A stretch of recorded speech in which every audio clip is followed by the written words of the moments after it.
जिले के पोलवा थाना पुलिस ने बीती रात 2 फर्जी पुलिसकर्मियों को गिरफ्तार कर बड़ा खुलासा किया। पकड़े गए आरोपी पुलिस की वर्दी पहनकर फर्जी पहचान से वसूली करते थे। इनके पास से वर्दी, पिस्टल का होल्स्टर, मोबाइल और हथियार रखने का बैग बरामद हुआ है। पुलिस का मानना है कि आरोपी लंबे समय से सक्रिय थे। दोनों को अदालत में पेश कर 5 दिन की रिमांड मांगी जाएगी। मामले की गहन जांच जारी है।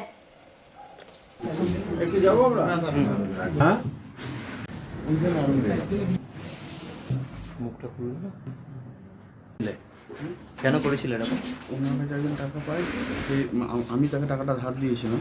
তো টাকাটা আবার আনতে গিয়েছিলাম, উনি 25,000 টাকা দিয়েছিলেন। তারপর আবার ডেকেছিলেন, দিয়ে এবার সব লোকজন নিয়ে মারধর করছিলাম। তখন স্যার থানাতে আমার ওয়াইফ এসে কমপ্লেন করে আসে। ওরা এসে ঘুরিয়ে বলে যে আমি ওদের কাছ থেকে টাকা নিই, কিন্তু আমি অ্যাকচুয়াল টাকা উনি আমাকে 25,000 টাকা পাঠিয়েছেন। ঠিক আছে, পুলিশের পোশাক কোত্থেকে পেল? ওটা ভাই, একজন ভাই, একটা অফিসার ভাইকে গিফট করেছিল। কে পুলিশের পোশাক গিফট করছে? হ্যাঁ, ওনার কাছে চাওয়া হয়েছিল।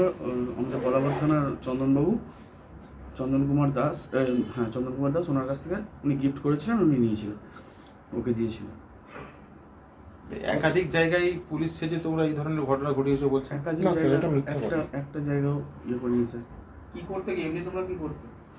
আমি স্যার এমনি ফাইন্যান্সের কাজ করতাম, তাও এটা মোটামুটি বন্ধ করে দেওয়ার মতো। গতকাল রাত্রে ওই কারখানাতে যখন ওই 2 ব্যক্তি আসেন এবং মালিকের কাছে বিভিন্ন ধরনের হুমকি বলে টাকা নেওয়ার চেষ্টা করছিল, সে সময় সেখানে হাজির হয় এবং তাদেরকে আটক করে। আটক করার পর তাদের কাছে পুলিশের ড্রেস, রিভলভার রাখার পাউচ,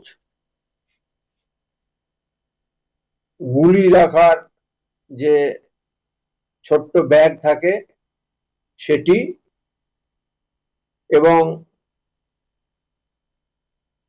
কয়েকটি মোবাইল